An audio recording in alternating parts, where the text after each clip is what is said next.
Good morning, everyone. We are off early today. We have a big day in store. If you watched the last episode, you'll know we plan on going to a castle that's built in a cliff. So we already got our tickets and we're really excited about that. Down here in Slovenia, there is a huge karst formation. What a karst formation is, these huge lime rock formations. And what happens is the water comes down through crevices in the lime rock and finds space. And so what happens is you get these underground rivers. And well, that's what made the cave we went to in the last episode. But we're up the river a little bit. And this morning, before we go to the castle in the side of the mountain, I'm up early and I'm gonna check out this river. It's the Rack River, R-A-K. And if you can see right here, there's water just bubbling out of the side of that rock. That's that underground river just pouring out. And it does that throughout this whole area. And so we're gonna go check it out. Now we got up really early this morning. And so it's probably about 6 a.m. And well, the birds are going crazy. So let's go explore the nature, guys.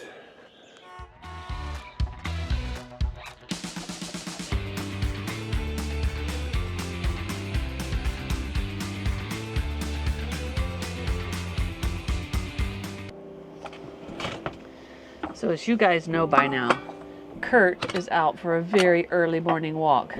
He's looking for some sort of natural bridge, and maybe he's even found it by now. I just finished up my oatmeal breakfast with my cranberries, walnuts, and blueberries. It's a breakfast I eat almost every morning. And now me and the kitties are just chilling and making some coffee. But over here in Europe, all of this amazing history we keep stumbling up on, and we're going to another really cool historical place today. I just kind of thought it's a good time for us to partner with MyHeritage again on this video.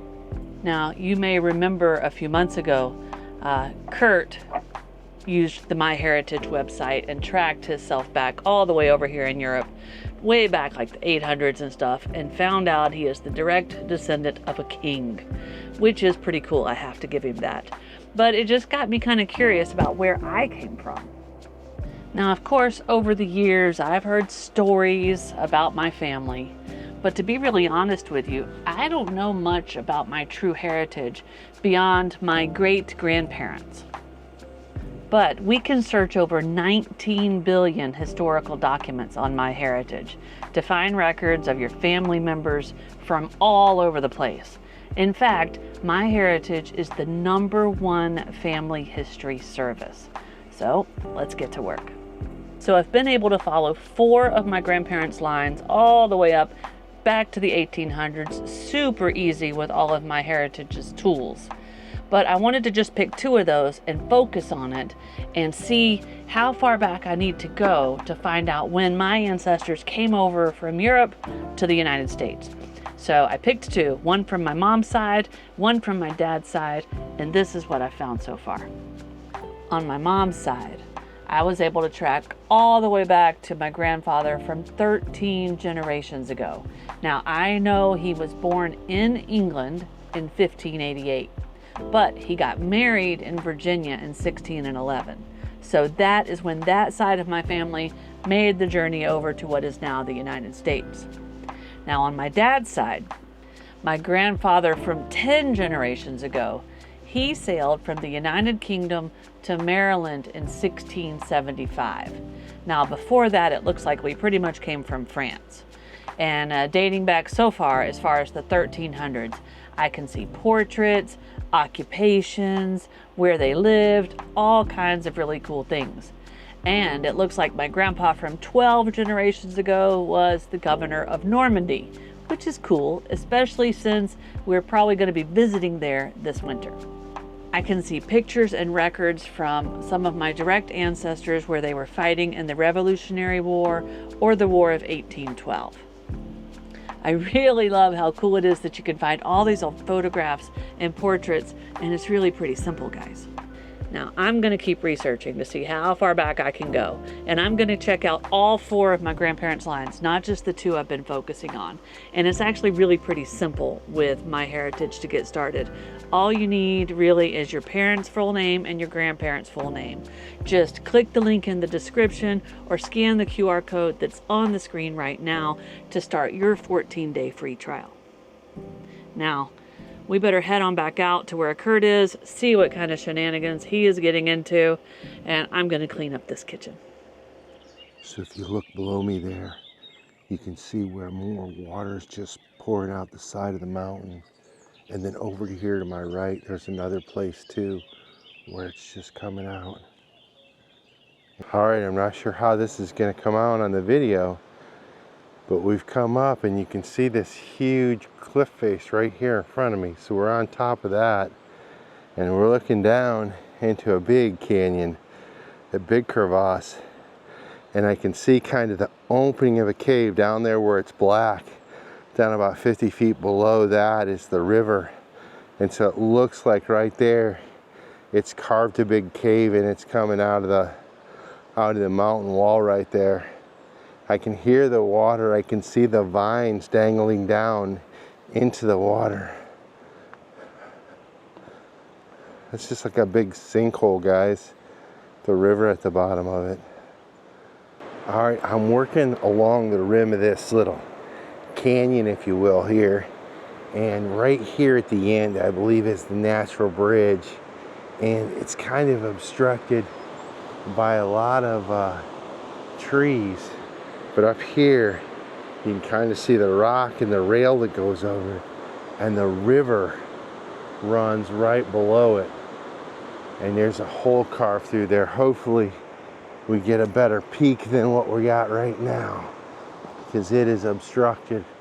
Let's go up here and see. Okay, this is really cool.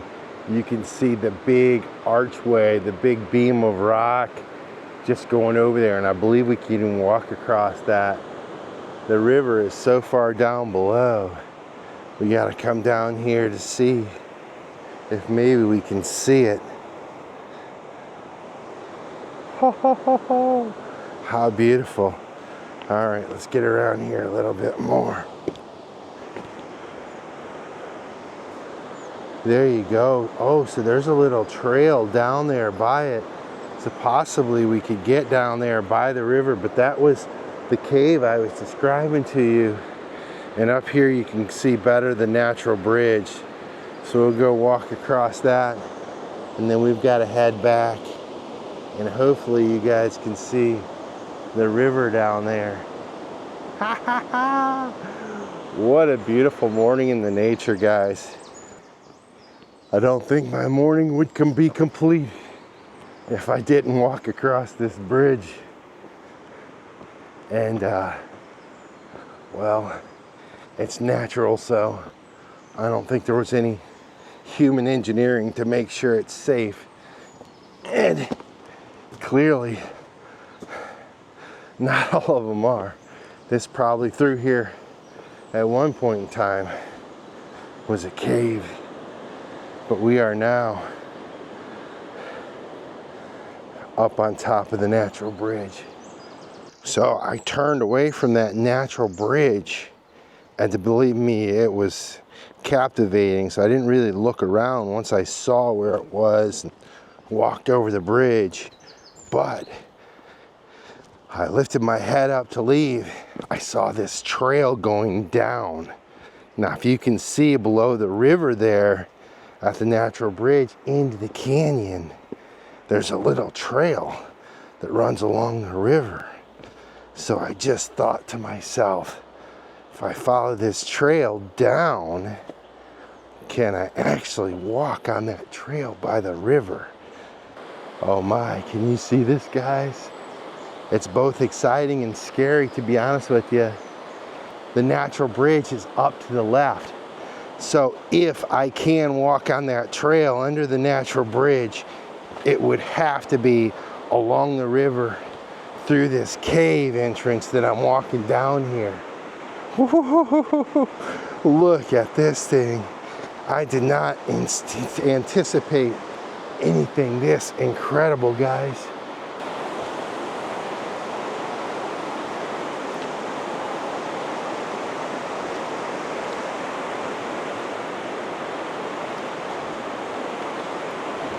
And you can see this way, the cave just goes black. But over here, wow.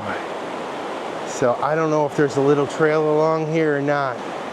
We're gonna squirt along here and see. It looks like there might be, but I can tell you, that is stunning.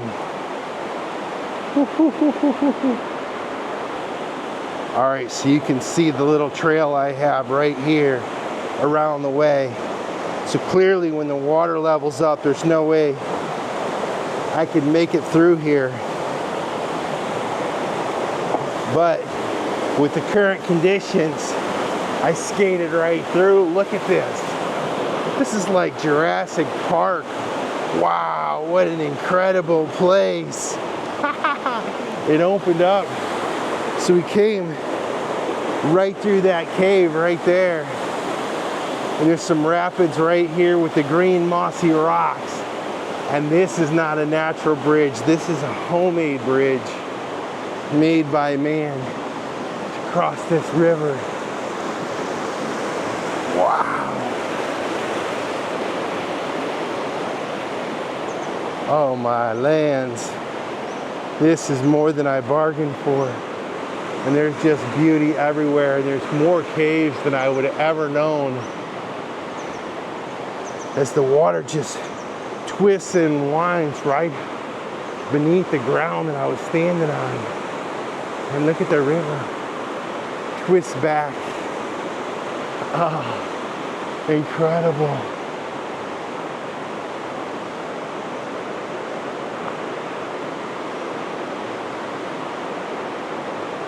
And I think we can keep going through here, and we will. It looks like it might end up there. We'll see, guys. We're gonna try.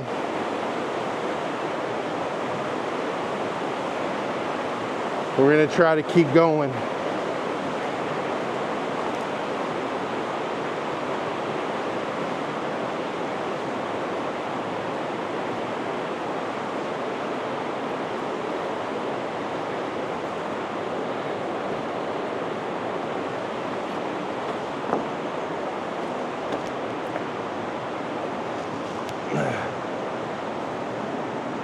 All right, we got to be careful. We're kind of right along the wall here. And we're scampering along here. And we're actually using the wall as kind of a handhold. And it's dark and it's cool and it's wet. And these rocks are super slippery. But we gotta see what's on the other side of this cave, and I gotta be careful. Oh, wow. Can you guys believe this? We were able to make it through that. There's another cave up that way that goes to an opening, and the river's just roaring alongside of me, and I'm surrounded by cave walls. And look at the big hole in top. So up there, right above me, that's the natural bridge we were looking down into. That's the hole we were looking at. This is the canyon. And this is the river below. And you can see even right here, the river splits back to the left and to the right into another cave. Wow. We're gonna walk up and check out the opening of this cave. But guys, we gotta wind it down and get back to the van before Snow starts to worry about us. But there are more caves up here that you could definitely explore. Woo! And even as I look into this cave, I can see light coming down from behind. So it's lit up in there, but there's no path to go in there. So this is the end, my friend. This is the end. Okay, I I guess I came in backwards in my little meander through the woods, but I just read the information board and learned that indeed where we could see the river, those were sinkholes, meaning that the river was flowing under the ground and the ceiling above it collapsed. And that's why we can see the openings. In this particular section of the river, there's a lot of places where the ceiling has sort of collapsed, leaving the river exposed for our view. In some cases, enough of the river was left where we could kind of crawl through the caves and get to the next opening. So that's one of the things that makes this place special. But also sometimes this river is completely dry and sometimes it's completely flowing. And that's kind of what makes these rocks move. If you can imagine a full tunnel of water being compressed through there, you just get a lot of hydraulic pressure and lift, and well, it probably can move those big rocks and remove some of the fine material, and anyway, create such a natural beauty. What a great morning. But we're back to the road and we're taking the short way to the van. So this morning, Kurt had his amazing hike. I had a really nice, relaxing breakfast. Came back to the van, got everything ready to roll. We ignored the Google lady today and planned a path through the countryside, and it has been really nice. A beautiful curvy road, going through some little villages. Up in the distance here, you can see some churches on the hill, which is a trademark of Slovenia, and we hope to be able to find some of those where we can get a better look at them for you guys. But we are headed to our surprise destination that we were gonna do yesterday, but I just wore myself out too much, and you guys will be happy to know I woke up this morning rested and feeling fine. So I didn't overdo it yesterday, I just needed to rest. But cows in the distance, lots of firewood. You can tell this place gets hit with a lot of snow because looks like they prepare all summer for the winter with the firewood. Beautiful, beautiful drive. Almost to our next adventure.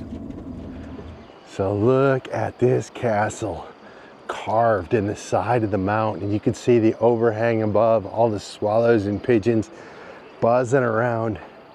All right, we got the tickets the other day.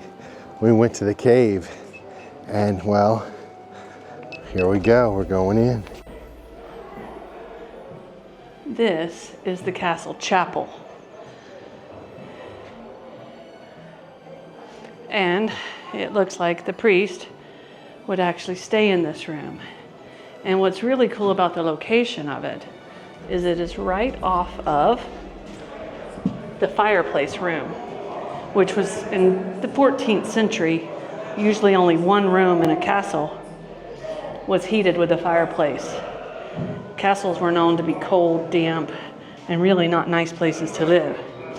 But whoever's castle it was, whoever the owner was, the family usually stayed in the fireplace room so that it could be heated. And one thing that's kind of interesting is so that the important family did not have to leave the warm room and go into the cold part. They actually had a window that they opened and they attended chapel from the heated room. This is the knight's room. So, of course, where probably military strategy meetings took place. The red velvet curtains hanging on the wall were meant to help with the dampness and the echo, but one of them usually hid a little cubby behind it in the wall where the family's important documents were kept. Now the ceilings, of course, this one's been replaced with wood during remodeling, but originally the ceilings in a room like this would have been painted with ox blood, which made them waterproof. Now, by the door, the exit of the knight's room, there's a little corner cubby that has a little metal grate over it. That is where the hunting dogs stayed. So this was like a strategy room, and if you needed to release the hounds, this is where they stayed. So important meetings, no doubt, happened in this room.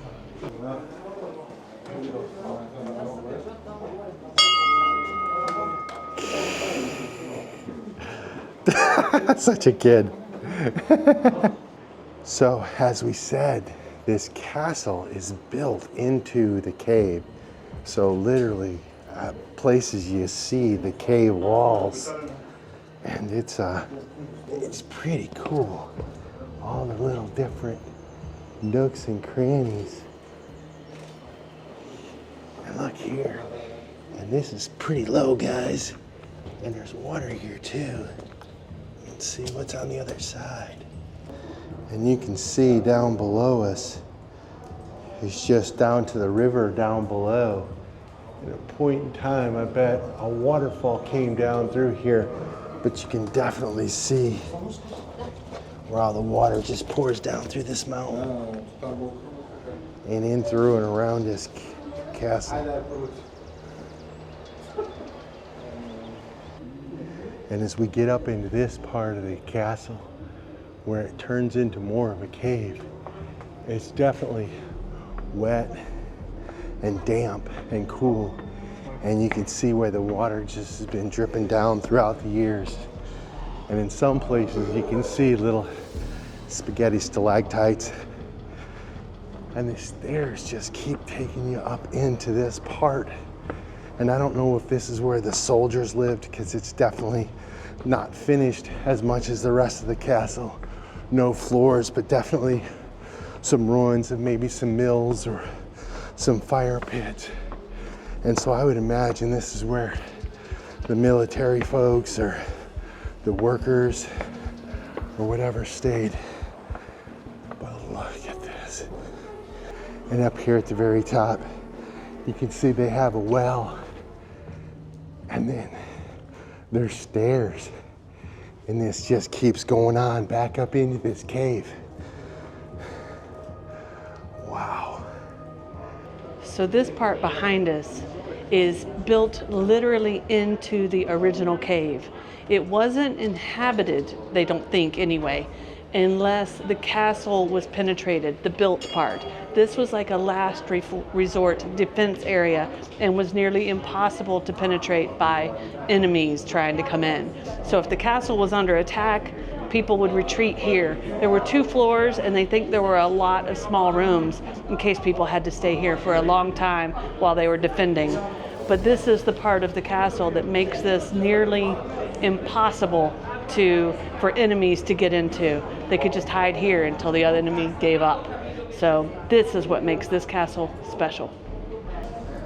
These must have been catapults, huh? Oh, yeah. Spears and guard armor from the 14th and 15th century. All right, so the torture room. Still legend today that at night in this castle you can hear noises of people and everything, and they believe it may be haunted by people that were tortured in this very room right here. And if you'll see, there's a lot of water drops, and they would put them down here and not only hang them in weird positions and everything, but constantly have that cold water dropping on them. I would not want to be in this torture chamber. Another major benefit to having your castle built into a cliff wall is natural water.